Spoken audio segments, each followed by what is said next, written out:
నమస్తే. నేను మీ విఎస్ఎన్ శర్మ, వేమకోట వాసుదేవ్, విశాఖపట్నం. ఈ నెల 27వ తేదీ శుక్రవారం నాడు శ్రీరామనవమి చాలా పెద్ద పండుగ. మన భారతదేశం అంతా పిన్నలు పెద్దలు జరుపుకునే పండుగ. అసలు అందరూ అడుగుతున్నారు, శ్రీరామనవమి నాడే ఎందుకు సీతారామ కళ్యాణం చేస్తారు అంటే, యాక్చువల్గా శ్రీరామనవమి నాడు వైశాఖ శుద్ధ దశమి ఉత్తర పల్గి నక్షత్రంలో సీతారామ కళ్యాణం జరిగింది. కానీ మహతాం జన్మ నక్షత్ర వివాహం అని ఆగమశాస్త్ర వచనం. మహాత్ములకు, అవతార పురుషులకు జన్మతిథి నాడే భక్తులు కళ్యాణం చేయాలని ఆగమశాస్త్ర ప్రవచనం అందుకు చేస్తారు. అందుకే భద్రాద్రిలోని, ఒంటిమిట్టలోని, అలాగే తిరుపతిలోని అన్ని ప్రసిద్ధ క్షేత్రాల్లో కళ్యాణం చేస్తారు. ఇది చాలామందికి ఇప్పుడు నేను చెప్పిన విషయం వల్ల మీకు అర్థమై ఉంటుంది. ఇది నిర్విధాంసము, శాస్త్ర ప్రమాణం కూడా ఉన్నది. ఇక అసలు రాముణ్ణి మనం ఎందుకు పురుషోత్తముడిగా కొలుస్తాము అంటే, 16 లక్షణాలు కల పురుషుడు, మహాపురుషుడిగా అతన్ని కీర్తించబడ్డాడు. అందుకే పురుషోత్తముడు అంటారు శ్రీరామచంద్రుడిని. అందుకే చంద్రుడి 16 కళ్ళుంటే ఇతనికి ఉత్తమమైన పురుష లక్షణాలు 16 ఉండాలి. కాబట్టి ఆ 16 ఉన్నాయట. అందుకు అతన్ని శ్రీరామ చంద్రుడు అంటారు. అలాగే రాముడి గురించి శ్రీ వాల్మీకి మహర్షి అయోధ్యకాండ ఇట్లా చెప్పారు. రామో విగ్రహాన్ ధర్మ సత్యసందో దృఢరత రాజా సర్వస్య లోకస్య దేవానామివ వాసవ అని చెప్పారు.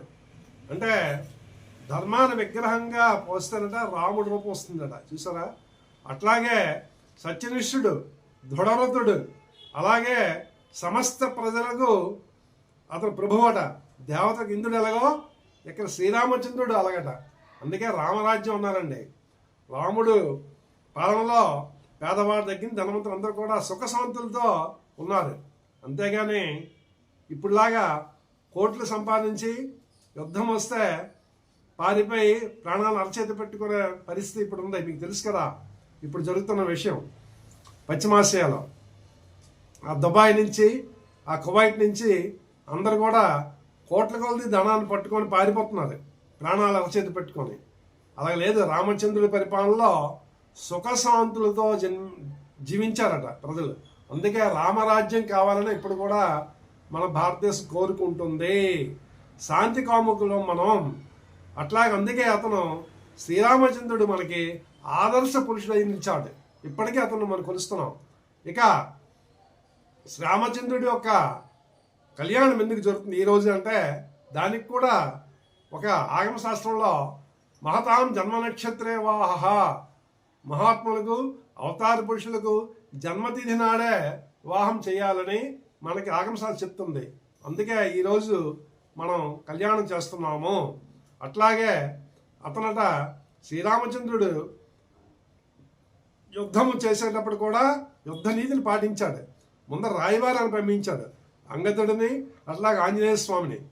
అవి విఫలం అయిన తర్వాత శత్రువు యొక్క బలాబలాలు తెలుసుకొని అప్పుడు యుద్ధం చేశాడు. మనకి రామాయణంలో 18 రోజులు యుద్ధం జరిగినట్టు తెలుస్తున్నది. 18వ రోజున రావణ సంహారం జరిగిందట. అప్పటికే అతను బాగా అలిసిపోతే అగస్త్య మహర్షి ఆదిత్య హృదయాన్ని ప్రసాదించినట్లు, అలాగా తర్వాత శ్రీరామచంద్రుడు తన అస్త్రశస్త్రాలతో రావణ వధించినట్టు మనకు తెలుస్తుంది. కాబట్టి యుద్ధం అనేది వల్ల చాలా ప్రమాదం ఉందని, సైన్యాలు నశిస్తాయని, ప్రాణాలు పోతాయని, ప్రజల ప్రాణాలు కూడా చాలా మట్టుకు పోతాయని, ప్రజలకు కూడా ఇబ్బంది అవుతుందని శ్రీరాముడు ఎప్పుడో చెప్పకనే చెప్పారు. అతను యుద్ధ కాంక్ష కాదు, అతనికి శాంతి కావాలి. కానీ అవతల శత్రువు విపరీతమైన యుద్ధకాంక్ష ఉన్నాడు కాబట్టి తప్పని పరిస్థితిలో అతన్ని సంహరించారన్నమాట, రావణ్ణి. ఇప్పుడు మనకి అదే జరుగుతుంది. మనం ఆ రామాయణంలో ఉన్న నీతిని మనం గ్రహించకపోవడం వల్ల ప్రపంచంలో ఇప్పుడు యుద్ధ మేఘాలు కమ్ముకున్నాయి. దాని ప్రభావం ప్రపంచం మీదంతా పడింది. అది మనం చూస్తూనే ఉన్నాం. కాబట్టి రామాయణము నాటికి, నేటికి, ఎప్పటికీ, ఎన్నటికీ కూడా రామాయణంలో చాలా నీతి ఉంది.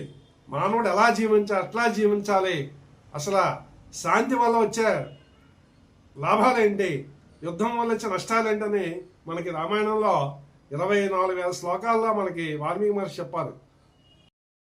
ఈ శ్రీరామచంద్రుని యొక్క అతను ఆదర్శ పురుషుడు మీకు తెలుసు. అతను ఏదో 16 లక్షణాలు ఉన్నాయి. 16 లక్షణాల్లో కొన్ని లక్షణాలైనా మనం అనుసరిస్తే శాంతి కమ్ములుగా ఉంటాము, రామరాజ్యాన్ని స్థాపించవచ్చని మనకు తెలుస్తున్నది. ఈరోజు భారతదేశంలో మంచి నాయకత్వము, అలాగే దైవభక్తి, ధర్మ పరిపాలన జరుగుతుంది. కాబట్టి మనకు అయోధ్య రాముడు మళ్ళా వెలిసాడు, బాలరాముడు. మనం అందరూ దర్శించుకుంటున్నాం. చాలా ఆనందదాయకమైన జీవితాన్ని ఇప్పుడు భారతదేశం గడుపుతున్నది. అట్లాగే అతనికి ఏం చెప్పారు 16 లక్షణాల్లో ముఖ్యమైన చెప్తాను మీకు.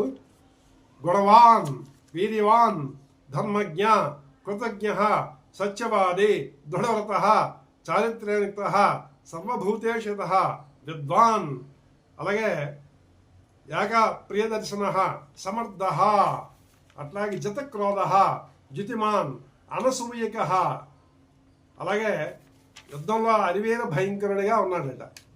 చూసారా, ఇన్ని లక్షణాలు ఉన్నాయి కాబట్టి అతనికి పురాణ పురుషోత్తముడు అన్నారు. ఈనాటికి కూడా మనం రామరాజ్యాన్ని, అలాగే ఆదర్శ దంపతిగా సీతారాముల్ని, అట్లాగే ఆదర్శ కుమారుడిగా అతన్ని కీర్తిస్తాం. చూసారా, ఎన్ని విధాలు చూస్తున్నా శ్రీరామచంద్రుడు మనకి ఆదర్శ మూర్తి. రామాయణము మనకి మహాకావ్యముగా, ఆది కావ్యంగా కూడా చెప్పబడి ఉంది. ఆ కావ్యం లేదంటూ లేదు. మన జీవిత విధానము, జీవన విధానము ఎట్లా ఉండాలి మనిషి అనేది కూడా మనకి రామాయణం చెప్పబడి ఉంది. అది ఓన్లీ పురాణము కాదు, it is way of life. మనిషి ఎట్లా జీవించాలి, ఎలాగా కుటుంబ వ్యవస్థ ఉండాలి, ఎట్లా రాజ్య వ్యవస్థ ఉండాలి, ఎట్లా అన్నదమ్ములు ఎలాగ ఉండాలి, అలాగే భార్యాభర్త ఎట్లా ఉండాలి. It is a professional guidance. మనకి అంత చక్కగా చెప్తుందన్నమాట రామాయణం. కాబట్టి వీలైతే అందరూ కూడా రామాయణాన్ని, తెలుగులోని రామాయణాన్ని చదువుకోండి. సంస్కృతం రాకపోతే తప్పకుండా రామాయణ అంశాలను నేర్చుకోండి. అలాగే పాఠ్యాంశాలుగా రామాయణాన్ని పెడితే ఇంకా బాగుంటుంది నా సూచన ఇది. అట్లాగే రాముడు ఆదర్శ పురుషుగా తీసుకుంటూ భారతదేశంలో శాంతి సౌభాగ్యాలు వర్ధిల్లాలని కోరుకుంటున్నాను.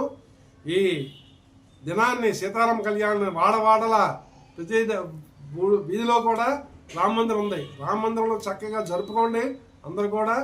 అలాగే వడపప్పు, పానకము స్వామికి సమర్పించి అందరు కూడా ప్రసాదం తీసుకోండి. రామ భజన చేయండి. రామ భక్తిని వాడవాడలా చాటలను కోరుకుంటూ, మంగళం కౌసలేంద్రాయ మహనీయ గుణాత్మనే చక్రవర్తి తనూజాయ సార్వభౌమాయ మంగళం. ఓం జై శ్రీరామ్, జై శ్రీరామ్, జై శ్రీరామ్. ఓం శాంతి శాంతి.